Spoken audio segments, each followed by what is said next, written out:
Hello everyone. Today we're going to start the fifth chapter, that is electromagnetic induction. Fourth chapter electrostatic and capacitor હતું. Means એમાં તમે જે કાંઈ પણ energy storage ભણ્યા in terms of electric field ભણ્યા. હવે આ ચેપ્ટરમાં તમારે મેગ્નેટિક ફિલ્ડમાં બધી જ વસ્તુઓ ભણવાની છે.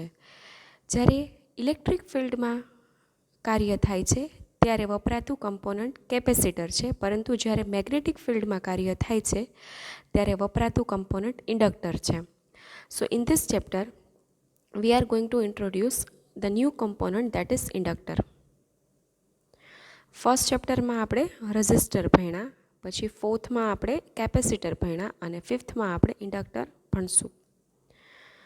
તો સૌથી પહેલાં ઇલેક્ટ્રોમેગ્નેટિક ઇન્ડક્શન. ઇલેક્ટ્રોમેગ્નેટિક એટલે શું? અત્યાર સુધી આપણે એકલું મેગ્નેટિક ભણી ચૂક્યા છીએ કે ચુંબકીય હોય એને આપણે મેગ્નેટ કહેતા હતા, north and south pole and everything.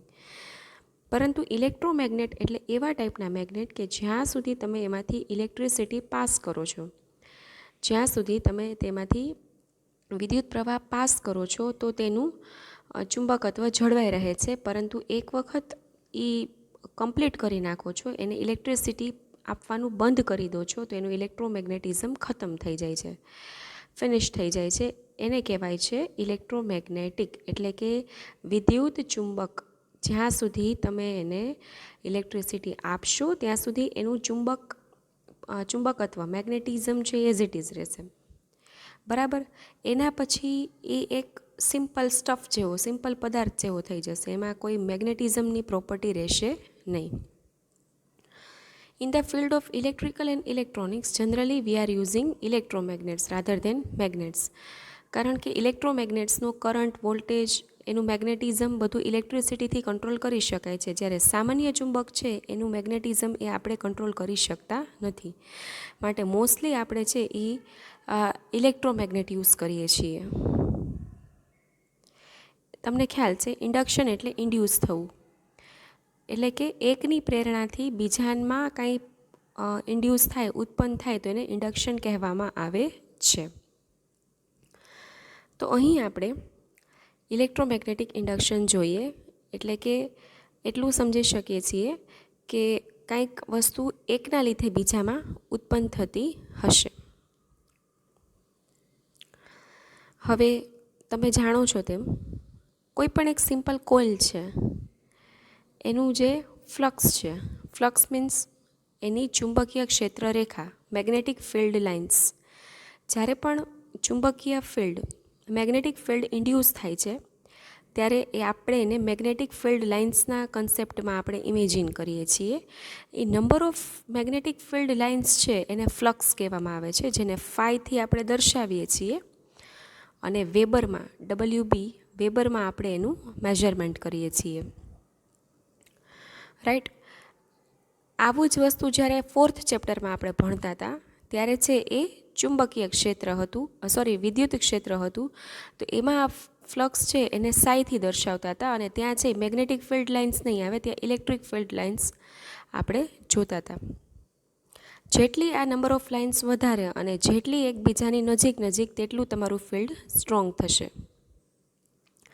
જેટલી આ લાઇનની સંખ્યા ઓછી અને એ એકબીજાથી દૂર એટલું છે એ તમારું મેગ્નેટિક ફિલ્ડ ઓછું થશે. હવે બીજી એક વાત છે કે ફ્લક્સ લીકેજ અને ફ્લક્સ લિંકેજ એ બે શબ્દનો અર્થ શું થાય? તો ફ્લક્સ લીકેજ એટલે જ્યારે કોઈ ઇન્સ્યુલેટર છે, કંડક્ટર છે, એનું ઇન્સ્યુલેશન નબળું પડી જાય, રાઈટ, એનું જે ઉપરનું પડ છે એ ક્યાંયથી ડેમેજ થઈ જાય કે એવું થાય ત્યારે એમાંથી જે કરંટ બહાર લીક થાય છે એના લીધે એના ફ્લક્સમાં ઘટાડો થાય છે, એને ફ્લક્સ લીકેજ કહે છે. જ્યારે ફ્લક્સ લિંકેજ એટલે લિંક થવું મીન્સ જોડાવું. તો તમે જેટલા પણ ટર્ન્સવાળું ગૂંચળું લીધું છે, કોઇલ લીધી છે, એની સાથે જે ફ્લક્સ કનેક્ટ થાય છે એને ફ્લક્સ લિંકેજ કહે છે. N phi, N means number of coils અને phi means flux. N phi. તો ટૂંકમાં ફ્લક્સ લીકેજ છે એ આપણી માટે નુકસાનકારક છે, જ્યારે ફ્લક્સ લિંકેજ જે છે એ આપણી માટે ફાયદાકારક છે. ફ્લક્સ લિંકેજ જેટલું એક મટીરિયલ મૂક્યું છે અને બીજું મટીરિયલ સામે પડ્યું છે, તો ફ્લક્સ લિંકેજ જેટલું બીજું મટીરિયલ વધારે કરશે પહેલાંમાંથી, એટલું પહેલાંનું મેગ્નેટિક ફિલ્ડ બીજાના મેગ્નેટિક ફિલ્ડ પર અસર કરશે. તો ઇલેક્ટ્રોમેગ્નેટિક ઇન્ડક્શન સ્ટાર્ટ કરીએ. જ્યારે કોઈ કોઇલ સાથે સંકળાતા ફ્લક્સમાં ફેરફાર થાય છે ત્યારે કોઇલમાં EMF ઇન્ડ્યુસ થાય છે. આ ઘટનાને ઇલેક્ટ્રોમેગ્નેટિક ઇન્ડક્શન કહે છે. એટલે કે કોઈ પણ એન આટાવાળું ગૂંચળું લીધું છે તમે, હવે એના ફ્લક્સમાં જો ફેરફાર થાય તો કોઇલમાં EMF ઇન્ડ્યુસ થાય છે. આ ઘટનાને ઇલેક્ટ્રોમેગ્નેટિક ઇન્ડક્શન કહે છે. મતલબ કે ફાઈમાં ચેન્જીસ થવાથી તેમાં કોઇલ EMF છે એ એક જાતના વોલ્ટેજ છે, દેટ વી હેવ સ્ટડીડ. તો કોઇલ છે એ સામેથી આપણને જે વોલ્ટેજ આપે છે, આ ઘટનાને ઇલેક્ટ્રોમેગ્નેટિક ઇન્ડક્શન કહે છે. હવે અહીં આકૃતિમાં બતાવ્યા પ્રમાણે as shown in figure, coil જે છે એ પરમેનન્ટ મેગ્નેટની નજીક રાખવામાં આવી છે, જેનો ફ્લક્સ કેટલો છે, ફાઈ છે. એક પરમેનન્ટ મેગ્નેટ લીધેલું છે. પરમેનન્ટ મેગ્નેટ એટલે આપણે જે રોજબરોજ જીવનમાં યુઝ કરીએ છીએ, કે જેમાં એવું નથી હોતું કે ઇલેક્ટ્રિસિટી આપો તો મેગ્નેટિઝમ પ્રોડ્યુસ થાય અને ઇલેક્ટ્રિસિટી ના આપો તો મેગ્નેટિઝમ પ્રોડ્યુસ, એમાં કાયમી છે એ મેગ્નેટિઝમ રહેલું હોય છે. Having 2 poles north and south. બાજુમાં એક કોઇલ રાખેલી છે, એની સાથે એરોવાળું જે દેખાય છે એ ગેલ્વેનોમીટર છે, રાઈટ.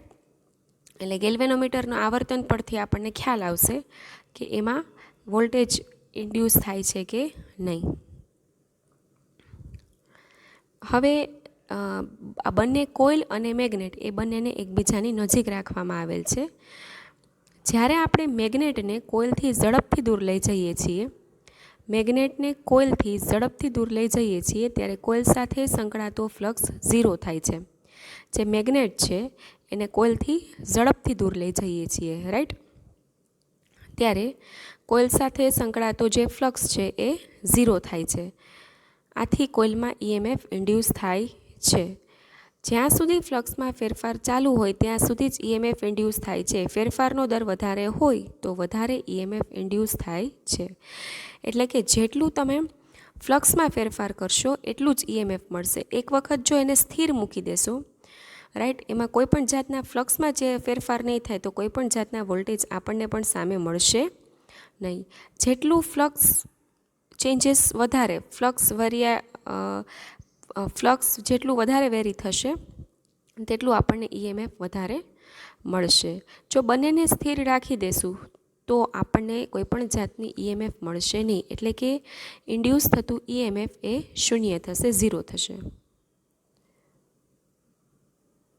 આ ઘટનાને ઇલેક્ટ્રોમેગ્નેટિક ઇન્ડક્શન કહે છે. હવે આ ઇલેક્ટ્રોમેગ્નેટિક ઇન્ડક્શન મતલબ કે કેટલું EMF ઇન્ડ્યુસ થાય છે, કેટલું ફ્લક્સ ઉત્પન્ન થાય છે, એની માટે ફેરાડેએ 2 લો આપ્યા છે. So we going to start the laws of Faraday's. Faraday's લોમાં first law, when the flux connected with any circuit changes EMF will be induced. જ્યારે કોઈ પણ સર્કિટ સાથે સંકળાતા ફ્લક્સમાં ફેરફાર થાય છે ત્યારે તેમાં EMF ઇન્ડ્યુસ થાય છે. કોઈ પણ સર્કિટ સાથે સંકળાતા ફ્લક્સમાં ફેરફાર થાય, પછી એ વધે ઘટે કાંઈ પણ થાય, પણ ટૂંકમાં કાંઈ પણ ચેન્જીસ થવા જોઈએ ત્યારે તેમાં EMF ઇન્ડ્યુસ થાય છે. અને તો પછી હવે આ સંકળાતા EMFની કિંમત શું, તો એ આપણને ફેરાડેઝ સેકન્ડ લોથી ખબર પડે છે. કુલમ્સ લોમાં પણ એવું હતું 4th ચેપ્ટરમાં, કે ફર્સ્ટ લો હંમેશા છે એ તમને સ્ટેટમેન્ટ આપે અને સેકન્ડ લો છે એની વેલ્યુ આપે. તો સેકન્ડ લો છે induced flux will be equal to the flux linkage. એટલે કે આ ઇન્ડ્યુસ થયેલ ફ્લક્સની કિંમત એ ફ્લક્સ લિંકેજના દર બરાબર હોય છે. ના we all know flux linkage, મેં તમને હમણાં જ સમજાવ્યું કે N5ને આપણે ફ્લક્સ લિંકેજ તરીકે બતાવીએ છીએ. હવે અહીંયા નાનામાં નાનો ચેન્જીસ આપણે સ્ટડી કરવો છે એટલે આપણે ડિફરન્શિએશન, ડેરિવેશનનો સપોર્ટ લેશું. એટલે ફાઈની બદલે dϕ/dt લખશું. dϕ/dt એટલે સમયના નાનામાં નાના ચેન્જીસ સાથે બદલાતું ફ્લક્સ, એટલે dϕ/dt. એટલે કે ઇન્ડ્યુસ થયેલ EMF એટલે E is equal to minus N d phi by dt. E equals to minus N d phi upon dt. E equals to minus N d phi by dt, જ્યાં E છે એ induce થયેલ EMF છે, N છે number of turns છે, અને D phi upon dt જે છે એ ફ્લક્સનો નાનામાં નાનો ફેરફાર છે, સમય સાથે થતો નાનામાં નાનો ફેરફાર છે.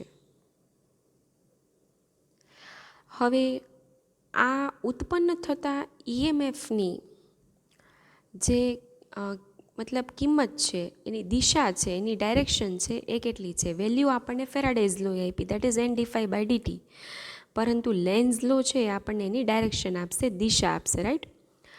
તો it shows that an induced electrical current flows in a direction such that current opposes the change that induced it. એટલે કે તમે પણ કોઇલને કંઈક વોલ્ટેજ આપ્યા હશે. હવે ઉત્પન્ન થતો જે વોલ્ટેજ છે, EMF છે, એ હંમેશા એ આપેલા વોલ્ટેજની વિરુદ્ધ દિશામાં હશે. તમે જે વોલ્ટેજીસ આપ્યા એના કરતાં અપોઝિટ દિશામાં હશે. બાકી તો શું થશે કે બે વોલ્ટેજ પ્લસ થાય તો કરંટ જે છે એ ખૂબ વધી જાય. કરંટ વધે એટલે લોસીસ પણ ખૂબ વધી જાય, કરંટ કંટ્રોલમાં રહે નહીં. માટે હંમેશા ઉત્પન્ન થતું EMF, ઇન્ડ્યુસ્ડ EMF એ હંમેશા અપ્લાઇડ વોલ્ટેજ કરતાં અપોઝિટ ડાયરેક્શનમાં હોય છે. માટે આપણે આગળ માઇનસની નિશાની વડે દર્શાવીએ છીએ. એટલે કે E equals to minus N d phi upon dt. જે માઇનસ સાઇન છે એ બીજું કાંઈ જ નથી, ઉત્પન્ન થયેલ EMFની ડાયરેક્શન છે. તો ફેરાડેઝ લો આપણને વેલ્યુ આપશે, લેન્ઝનો નિયમ માઇનસ દ્વારા ડાયરેક્શન આપશે. હવે આપણે ફેરાડેઝ લોનું એક એક્ઝામ્પલ જોઈએ. One coil having 600 turns, the flux connected with it varies from 20 milliweber to 6 milliweber in 0.05 seconds. Find out the EMF induced in a coil. એક કોઇલ આપી છે જેને 600 ટન્સ છે, એટલે કે capital N equals to 600 tons. Flux જે છે એ વેરાઇઝ થાય છે, એટલે તમારે છે એ ફાઈ 2 લેવાનું 6 મિલીવેબર અને ફાઈ 1 લેવાનું 20. પહેલાં છે એ 20 હતું, એમાંથી 6 થાય છે, ઘટે છે. ડીટી આપ્યો છે, ટાઈમ આપ્યો છે 0.05 સેકન્ડ્સ. તમારે ઇન્ડ્યુસ્ડ EMF શોધવાનું છે, E શોધવાનું છે. સૌ પ્રથમ અહીં મિલીવેબરને આપણે વેબરમાં કન્વર્ટ કરવા પડશે. As you know, milli to simple જવા માટે હંમેશા આપણે કોઈપણ રાશિને 10⁻³ વડે મલ્ટીપ્લાય કરીએ છીએ. સો એનની વેલ્યુ મૂકી 600, પછી ફાઈ 2 છે 6 into 10⁻³ minus phi 1 20 into 10⁻³ dt મૂક્યો 0.05. આ બધાનું સિમ્પ્લિફિકેશન આપતા બધામાંથી તમે 10⁻³ પહેલાં તો કોમન લઈ શકો, રાઈટ. પછી 6 - 20 કરશો, રાઈટ, એટલે 14 થશે. એ 10⁻³ પહેલાં 600 છે એના 10⁻² સાથે કરશો એટલે 6 ઇન્ટુ 10⁻⁻1, રાઈટ.